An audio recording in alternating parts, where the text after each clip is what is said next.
We play and call it work. Hey everybody, Matthew here from MiniWarGaming.com, and welcome to a new series of videos where we talk about what has changed from 8th edition 40k to 9th edition 40k as we lead up to 9th edition launch coming up very soon. I'm going to make a few of these videos to cover various parts of the book. Today we're going to talk about the movement phase. We're eventually going to do a how to play Warhammer 40k 9th edition series, but not until after it's launched and FAQs and points values have come out, and we've got a lot more battle reports under our belt to make sure we've got everything down pat. So without further ado, here's 11 changes in the movement phase from 8th to 9th edition. Number 1, unit coherency. While not specific to the movement phase, this will greatly affect how you move your units. You must now keep all models within 2 inches horizontally and 5 inches vertically instead of 6 inches like it was before, of at least one other model from the same unit, all part of one single group. The other big change is that if your unit has 6 or more models, each model must actually stay in coherency with 2 other models from the same unit. You can never choose to end a move out of coherency in any way, but sometimes you may be out of coherency because of models dying. Be careful of this, because at the end of the morale phase, any units out of coherency will have to destroy models until they are back in unit coherency. Number 2, engagement range. In 8th edition, you could not end a move within 1 inch of an enemy model. In 9th edition, they introduced engagement range, which is defined as being within 1 inch horizontally and 5 inches vertically of an enemy model. You cannot end any movement in the movement phase within engagement range. The big change here is that it's 1 inch horizontally and 5 inches vertically. So the Necron warrior right here is obviously within 1 inch of this Space Marine, but the Necron at the back is also in engagement range of this model up here because he's within 1 inch horizontally and 5 inches vertically. Either way, as soon as one model is in engagement range, the entire unit is considered to be in engagement range for purposes of movement. Number 3, normal move versus remain stationary. In 8th edition, moving was pretty simple. Each model just moved up to its movement characteristic. They moved individually, but must end that movement in coherency. So what you could do is in this tactical squad, I could move all of the Space Marines with bolters and leave the Space Marine with a missile launcher stationary. And in the shooting phase, he would not receive a penalty for having moved and fired a heavy weapon. In 9th edition, they have introduced a normal move versus remain stationary. A normal move works pretty much the same as a move. Each model can move up to its movement, and certain models can choose to stand still, but they all count as having moved for any rules purposes, such as heavy weapons on infantry getting -1 to shoot. If you choose instead to remain stationary, then none of the models can move that phase, and then you will not incur penalties for firing heavy weapons, or maybe other special rules that are on your individual data sheets. Number 4. Fallback. Yes, close combat lovers, fallback is still the thing, but it's added a couple additional penalties. First off, if you fall back with a Psyker, you cannot manifest psychic powers this turn, unless they are also Titanic.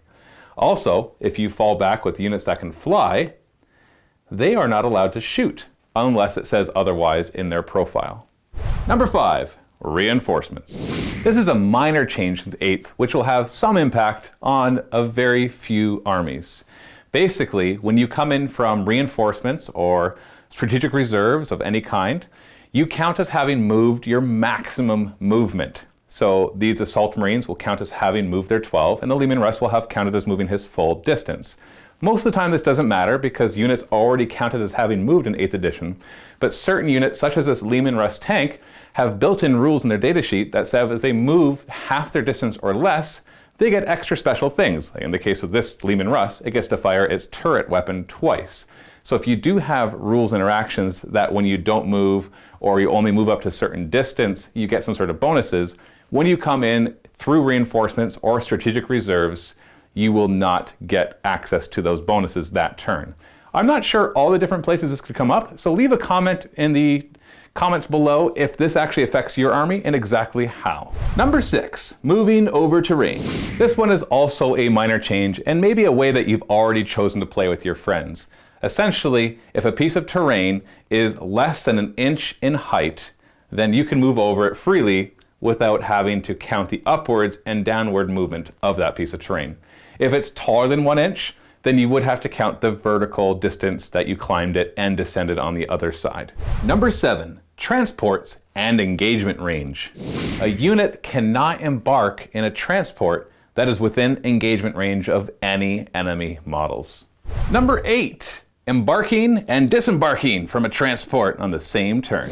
A unit is no longer allowed to disembark from one transport, move, and then embark on another transport during the same phase. They are of course allowed to still move or advance, but they just can't re-embark. Sorry, no hopping from vehicle to vehicle here.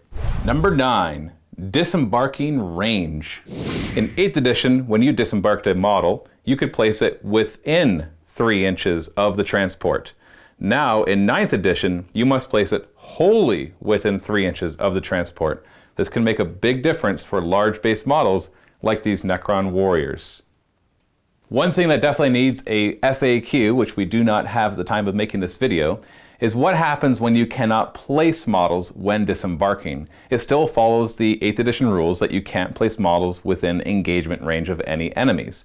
Now there's a stratagem that can help you called emergency disembark, which we'll talk about in a second, but assuming that you still don't have space for all of your models, what do you do with the extra models? In 8th edition, they made it clear that they were destroyed. In 9th edition, it has no wording to that effect. We are going to play at MiniWarGaming as if it's the 8th edition rules where the models cannot be placed and so are destroyed, because otherwise it just doesn't work. Number 10, emergency disembark. Just like in 8th, if a transport is destroyed, you must deploy or disembark the models inside of it before removing the vehicle from the table.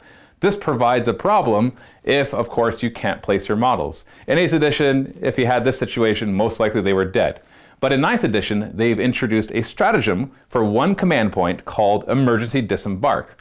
It allows you to place it wholly within 6 inches instead of within 3 inches, allowing you usually to bypass the enemy models. However, it comes with a cost, not only the command point that you paid for the stratagem, but when you're rolling your dice to see which models are destroyed, normally you roll a number of dice equal to the models that disembarked. For every one of the models is just removed, and it's of course the owner's choice which models are removed. But if you perform an emergency disembarkation for one command point, it's on every 1 or 2 that they are destroyed. This has already come up in our games where you could place some models within 3 inches, but not others. So do you spend the command point to place the others and risk losing more, or do you just lose those models? That's of course a situation by situation decision. Number 11, destroyed transports and heroic interventions. If a vehicle is destroyed, and after disembarking, you have a hero within 3 inches, typically at the end of the enemy's charge phase, if they didn't charge you, you could decide to perform a heroic intervention, moving up to 3 inches towards the nearest enemy model. However, in 9th edition, units that disembarked cannot charge or perform heroic interventions this turn. That's only if they disembark from a destroyed transport. Don't worry, in your own movement phase, you can still disembark and later on charge. One other impact this may have on you is if somehow your transport was destroyed on your own turn, maybe from Overwatch or some other in-game effect. Unfortunately, the guys inside are stuck and cannot charge or heroically intervene. And those are the 11 changes from 8th to 9th edition. What do you think? Did we miss any? Are there things that you love? Things that you hate? Which ones are going to affect your army the most? Leave your comments below and let us know what you think. And stay tuned for more of these What's Changed videos as we cover 9th edition 40k. Happy wargaming. Steve and myself are set up now in the MiniWarGaming Vault to play a 1,500-point game of Orcs versus Space Wolves. The theme of the Orcs is lots of bodies, big old hordes. Whereas the Space Wolves are bringing dreadnoughts to bear. 5 in total, if you're curious. If you're not a Vault member and you want to check out this game, click on the link down below to get yourself a 7-day free trial and check out the rest of our 9th edition content. See you guys next time, and happy wargaming.